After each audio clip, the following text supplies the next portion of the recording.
This early April morning, we're in Oregon on the Clackamas River to do some steelhead fishing with Tony Amato and Randy Bonner.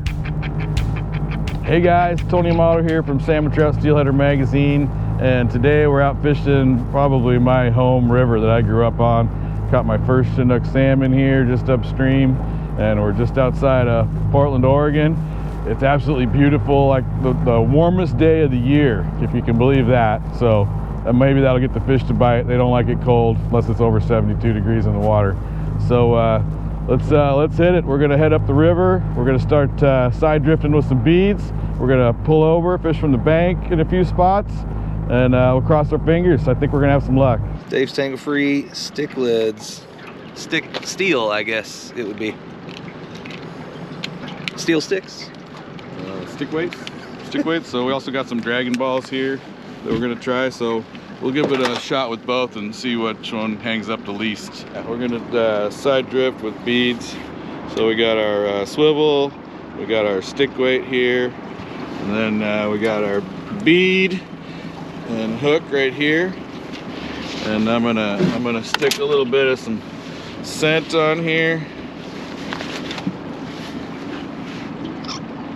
If I can get it out, it's probably cold. And then just rub it around a little bit, and then maybe run it up the line. You know, so the fish, a lot of times your rig is floating a little bit slower than the water is, so the scent will actually get out ahead of your bait. And if they just smell a little tiny bit of that, it kind of can get them on the alert to bite. So there you go. We're gonna put some on there too. So B&R tackle, orange pearl, soft bead. So probably a 14 mil. So I'm gonna shoot up to the top here. Randy and I are gonna cast out. I'll go first, he'll go second. Then we're gonna drift back and cross our fingers. Hopefully there's some fish in here and we'll get one, maybe two. So side drifting's different than bobber dogging. You gotta feel the tick occasionally along the bottom of the river.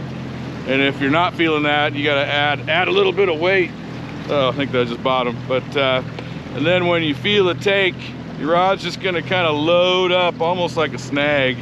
And then you just give it that one extra second and boom, hammer on them, just like that. Then and don't be afraid to reel up and then recast out here. And then just let it just go again. If you feel like you've gotten too close to the boat or you're getting drug upstream, we try to run the boat at an angle and keep the lines, you know, about 35-45 degrees above it.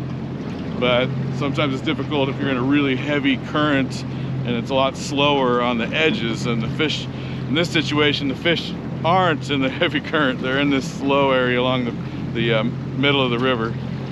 Another thing too is I'm not a professional guide.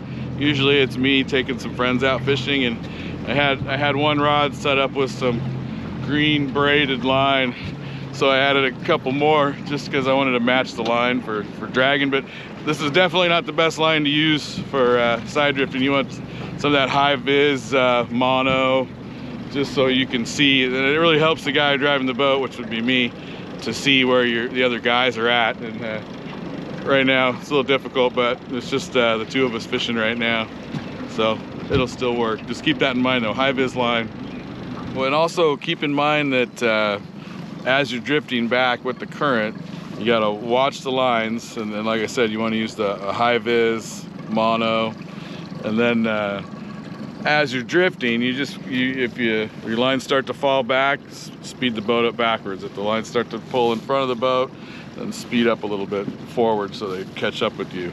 And then just try to always keep that 45-degree angle, so you know, you get a good hook set and everybody's lined up well, and you know, and things will go well for you. Oh, another thing to be aware of is when you're side drifting with the beads or eggs or whatever, don't follow in a row. Like have one guy cast really close to the bank, second guy out, you know, they're going upstream from you, but they don't want to cast right to the bank too, because then you're just following down that same line.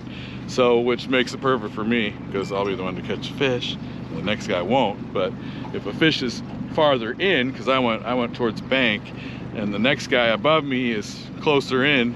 He'll get the fish. So never follow your buddy. And the sun might not be helping us or doing us any favors right now. It's a little bit off to the right here of the river, but it's definitely kind of in their face, and that can really affect the bite. You know, when the fish are here and the sun's right there, they kind of, you know, it's like not having sunglasses on when you're driving. That's about how they feel. So but who knows, you know. Welcome back to the Clackamas River. I'm Justin Wolf. Side drifting beads, which at times is extremely effective, just did not produce this morning. So now we switch to float fishing, and Randy Bonner has the first fish of the day hooked up. Good job, Randy. Looks like you're catching the smolts and the real steelhead today, huh? He is wrapped up in the line. He is definitely wrapped up. You know what? We're gonna have to chase after this fish just because the current's gonna pull it downstream. What's your worm? What's that worm hanging over the edge? I got it. Thanks. Now we're unwrapped. Nice. Sweet. You just.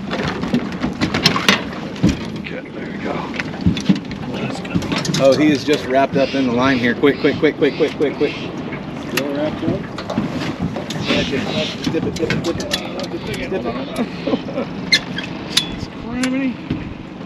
This is what happens when you can't see. Okay, get over here. Got it. Woohoo! Nice. Look at that. Looks like a nice. Well, gosh, you know what? That looks like a. Maybe he does have the trailing hook in it's there. It's a wild fish. Nice. Yeah. Good job. So let me spin us around and we'll look at these pliers. Yeah, he was all wrapped up in the 2 liters, and it looked like he was just hanging in between the 2 liters. Beautiful fish. You got pliers, see? I think he was just wrapped up in the line. You know, he wasn't fighting, he had just kind of been rolled up.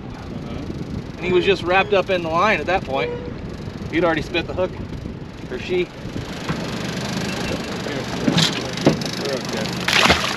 Woo!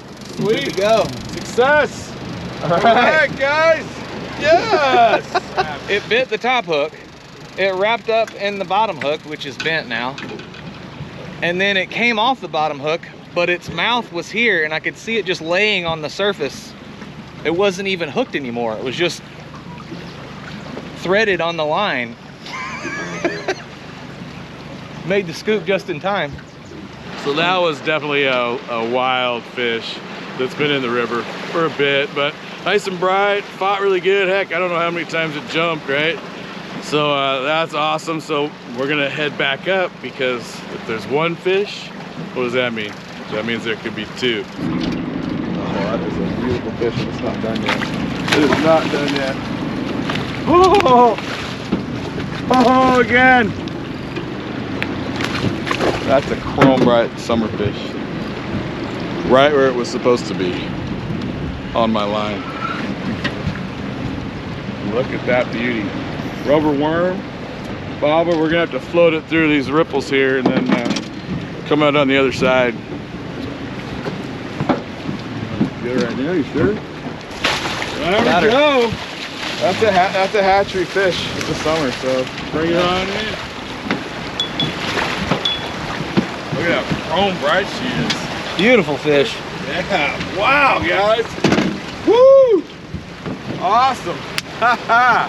That's why we're here, guys. Woo, still jumping. Yeah. There you go. On the BNR tackle worm. There you go. We do the honors. So we did a bunch of side drifting with the beads this morning. We really didn't have any luck, but you know, so we got that on a rubber worm.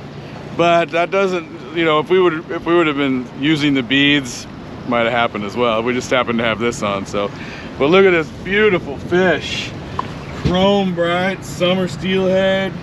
I mean, that is fresh out of the ocean. I don't know if it's got sea lice on it, but it just might. And so I'm gonna pull over here and we're gonna regroup and try that run again, right?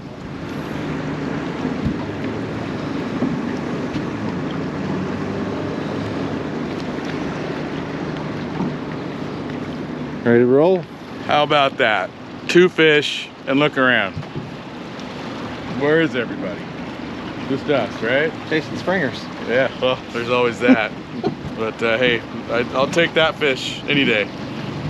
So the reason that people really like to catch summer fish for food fare is the reason they come in with a lot of fat on them, a lot of reserves, and they have to literally wait till like September to spawn next fall, which is hard to believe they stick around that long. But you know, some of these fish, they swim up the Columbia River, they go to Idaho, they go hundreds, maybe thousands of miles, so they need that extra reserve.